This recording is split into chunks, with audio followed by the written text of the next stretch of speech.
And then he would repeat to me over and over, and the last card, the last card, the last card would be the extraterrestrial threat. Perhaps we need some outside universal threat to make us recognize this common bound. I occasionally think how quickly our differences worldwide would vanish if we were facing an alien threat from outside this world. Hi everybody, welcome to this video. My name is Jens Pateu and today we're going to talk about the plan for a staged alien invasion. I'm going to give you lots of information. I'm going to show you lots of clips. We're going to cover a wide variety of topics connected to this subject.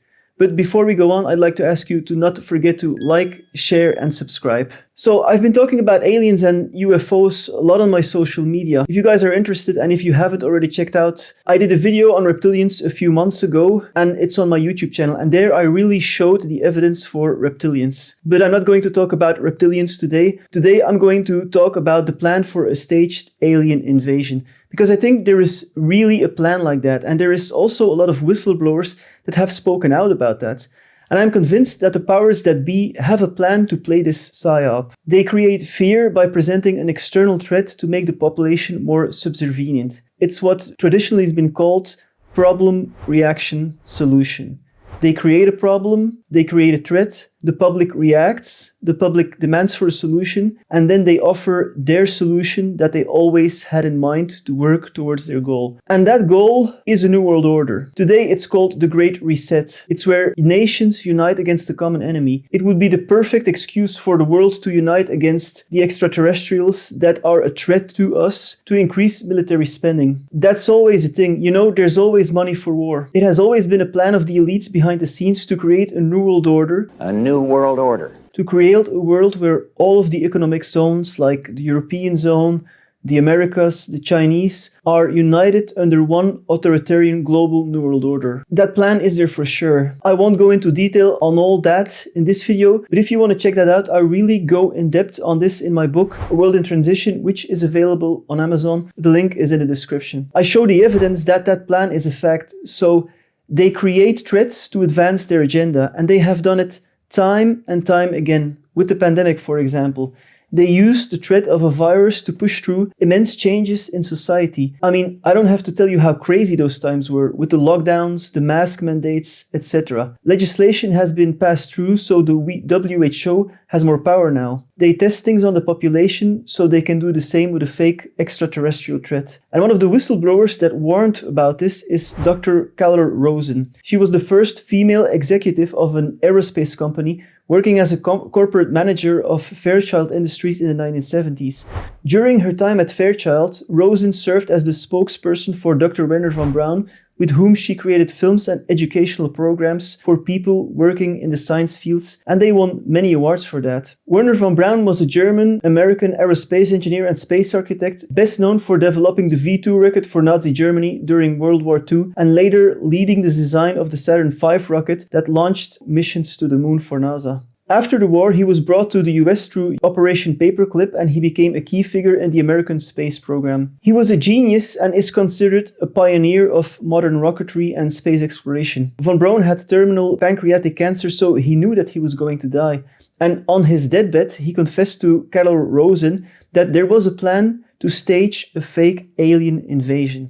Actually, he mentioned terrorism too. And of course, we know that 9/11 happened in September 2001. Like I said, another external threat to scare us and push through changes in society that would otherwise have not happened. For example, the surveillance on Americans became so much bigger after 9/11 with the creation of Homeland Security from the Patriot Act. So I'm going to play you this clip of Carol Rosen where she testifies that Wernher von Braun said this to her. And she says she's prepared to testify this under oath. Good morning, my name is Carol Rosen. In 1974, I was introduced to the late Dr. Wernher von Braun in the US, the father of rocketry. In my first meeting with him during that first 3.5 hours, he said to me, Carol, you will stop the weaponization of space. He said, no, you have to understand, this is February, and we have to prevent the weaponization of space because there is a lie being told to everyone that the weaponization of space is now first being based upon the evil empire, the Russians. There are many enemies, he said, against whom we're going to build this space-based weapon system, the first of whom was the Russians, which was existing at that time. Then there would be terrorists. Then there would be third world countries. Now we call them rogue nations or nations of concern. Then there would be asteroids. And then he would repeat to me over and over, and the last card, the last card, the last card would be the extraterrestrial threat. Very interesting. What she is speaking about is from the 70s, and this clip was actually recorded in May 2001, so that's before 9/11. So she actually correctly predicted that they would use terrorism as a scare to push through their agenda. Politicians have talked about this too. Reagan talked about this during his tenure as a president in the 80s. He said how humanity would set aside political and national conflicts if confronted with a common external danger. In our obsession with antagonisms of the moment, we often forget how much unites all the members of humanity. Perhaps we need some outside universal threat to make us recognize this common bound. I occasionally think how quickly our differences worldwide would vanish if we were facing an alien threat from outside this world. And yet, I ask you, is not an alien force already among us? What could be more alien to the universal aspirations of our peoples than war and the threat of war? See how he builds up the tension by asking the question, are aliens not already among us? But then he kind of obfuscates that statement by saying it's about war. But it definitely got people's attention. Reagan made similar remarks in private conversations, including one with Mikhail Gorbachev, the Soviet leader, during the 1985 Geneva summit. Reagan asked Gorbachev if the US and USSR would unite if Earth were threatened by aliens. Gorbachev later confirmed this discussion. Now, it's not because they would stage an alien invasion, a fake alien invasion, that would mean that aliens are fake. Aliens are actually very real. And it's beyond the scope of this video to present all the evidence. But I've studied the subject for 20 years and there's a lot of evidence out there. But I do want to mention something that comes back to Wernher von Braun. The famous psychic spoonbender Uri Geller worked for the Mossad and the CIA to utilize his psychic gifts. In that capacity, he met the late Dr. Wernher von Braun. He said that von Braun was interested in his psychic gifts and spoon-bending abilities, and that's how they got acquainted. Uri Geller says that Wernher von Braun took him together with astronaut Edgar Mitchell to see alien bodies at the NASA facility. And I will quote directly from Uri Geller here, where he described his experience. "My dear friends, this type of alien is the one I have seen in the abyss of the concrete building Wernher von Braun and astronaut Edgar Mitchell took me to see. Some bodies were not intact, but mangled. Some were like the one in this video. To the best of my recollection, there could have been 8 in glass containers.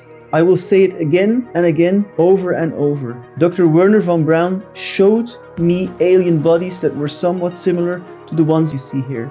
They were being kept inside a massive refrigerated room, at least 3 flights of stairs beneath a building that is situated on a well-known NASA base. Before we went in, von Braun asked me to put on an orange, Antarctic-style warm coat with a circular blue NASA logo on it. Inside it smelled like a hospital. I could see what looked like heavy glass containers with lifeless bodies lying inside them. It was a shocking sight. Like when you see an accident has happened and you feel like something has hit you in the stomach. The containers looked like thick, triple glazed, transparent coffins that were misted with frost along all of the edges and corners. The bodies were small, thin, very frail looking with big heads, but disturbingly familiar. They looked uncannily like us, enough for me to feel repulsed and sorry for seeing these quote-unquote victims. They had either been severely injured or had decomposed a lot, but not all. So it's very interesting what Uri Geller is revealing here. It means the US government and maybe some other countries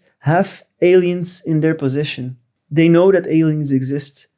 So if aliens would have been a real threat, it would have become obvious to us decades ago. If they suddenly start talking about a threat and if they have known about aliens for decades, that just doesn't make sense. They have kept it hidden for at least 80 years. So why would they suddenly start talking about it and admit they are real and admit there is a threat? It's because it fits their agenda for global control and the New World Order. They spin information to their advantage. Traditionally, the subject of UFOs and aliens was ridiculed in the mainstream media and dismissed by the government. When you talked about UFOs, you were considered another. But since 2017, that sentiment has been changing. In December of 2017, the New York Times and other outlets revealed that the US Department of Defense had been secretly investigating unidentified aerial phenomena through a program called the Advanced Aerospace Threat Identification Program. That's a mouthful. It ran from 2007 to 2012 with a $20 million budget. Alongside this revelation, 3 videos captured by US Navy pilots were released. These videos were recorded between 2004 and 2015 and show unidentified objects exhibiting flight characteristics that defy known aviation technology, such as rapid acceleration, lack of visible propulsion, which hints to some exotic form of gravity control technology. The Pentagon officially declassified these videos in April 2020, stating that they were released to clear up any misconceptions about their authenticity. So they're basically admitting it. While the objects remain unidentified, the Department of Defense has not provided explanations for their origin or capabilities. So it's not an official announcement yet that UFOs and aliens exist. It's not that the world leaders are on the stage at the United Nations saying to the world that they exist. But this definitely is silent disclosure. Quietly, they are letting us know this phenomenon is real. Because if they want to hoax it, they have to make us believe it.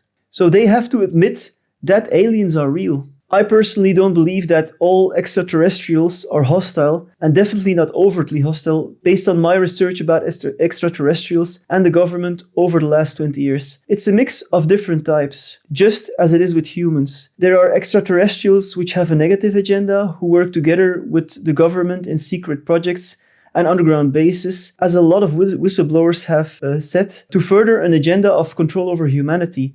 But those are actually a minority of the extraterrestrials. That's just a small group compared to all the extraterrestrials that are out there, in my opinion. There are also extraterrestrials who are neutral, and there's also extraterrestrials who are positively aligned with us. The government knows about them, works with them, and studies them. One of the people that worked for the government and spoke about this is the psychic Ingo Swann. Ingo Swann worked for the CIA as a remote viewer, a kind of psychic spy. He was chosen by the CIA because of his immense psychic abilities. He claimed he could see Jupiter while sitting millions of miles away in a room. In 1973, he saw rings around Jupiter, a detail later confirmed in 1979 by the Voyager space probe, which discovered the Jovian Jupiter ring system. In his time working as a remote viewer for the CIA, he was tasked to view a large selection of targets. One of the targets was the moon, because the government wanted the moon to be remote viewed. In his book Penetration, he revealed that when he started remote viewing the moon, he was surprised by what he saw. He described huge towers and was told it wasn't built by humans, but by unknown extraterrestrials. In later sessions, Swann saw many strange things like dome-shaped buildings,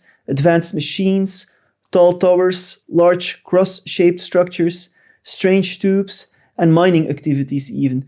It seemed someone had built a secret base on the moon, and as if that wasn't weird enough, Swann also saw a group of naked, human-like people inside some kind of enclosure digging into a cliff. Swann also had direct experience with UFOs. He claimed to have seen a UFO rising out of a lake when he was escorted by a government agent. He also says that the US government actively monitors aliens on US soil. This sounds a lot like the movie Man in Black, but a lot of what these movies put out is actually truth disguised as fiction. Ingo Swann's remote viewing of a base on the moon is confirmed by another witness, Dr. Carl Wolf. Carl Wolf was a US Air Force sergeant and electronics technician who says to have seen photographs depicting artificial structures on the far side of the moon. While working at Langley Air Force Base in the mid-1960s, he was tasked with repairing equipment used to process images from the Lunar Orbiter program. During this assignment, a colleague allegedly showed him images that appeared to reveal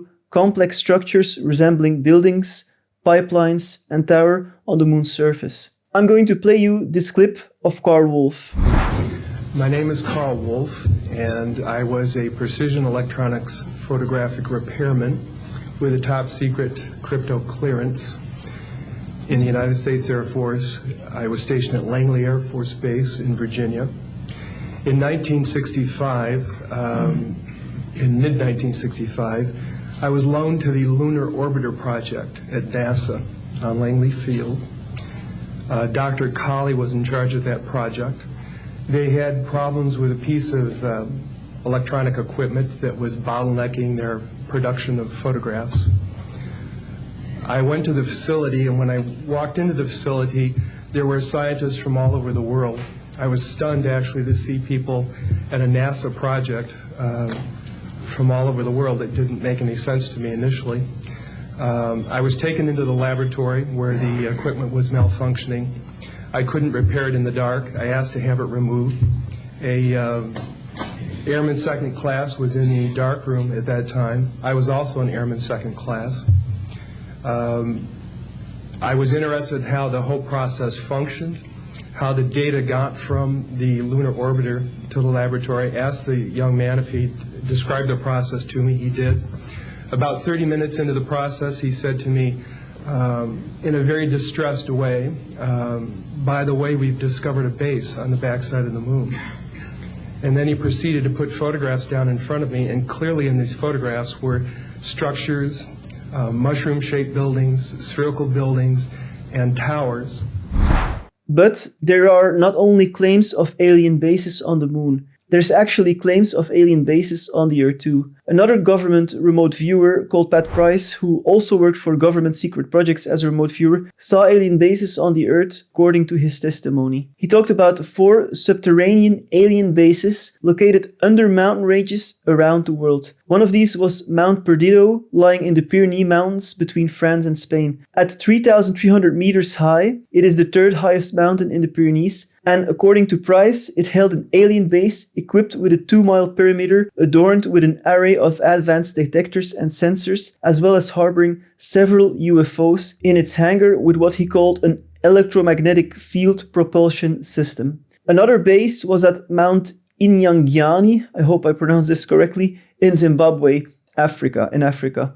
Price claimed that this base was a maintenance and tech center for extraterrestrials. Yet another base was supposedly under Mount Hayes in the remote northeast of Anchorage in Alaska, which was described as being an alien weather and geological center. Interestingly, Price claimed that this base was also responsible for the malfunction of US and Soviet space projects. A 4th site was at Mount Zeal in Australia's Northern Territory, which, according to Price, had the most personnel and was used to, in Price's own words, reinforce implants, transport new recruits, and had an overall monitoring function. And it was also used as a Homo sapiens introduction point, in his own words. Price also said there were similar bases on the moon, Mars, and even under the Earth's oceans.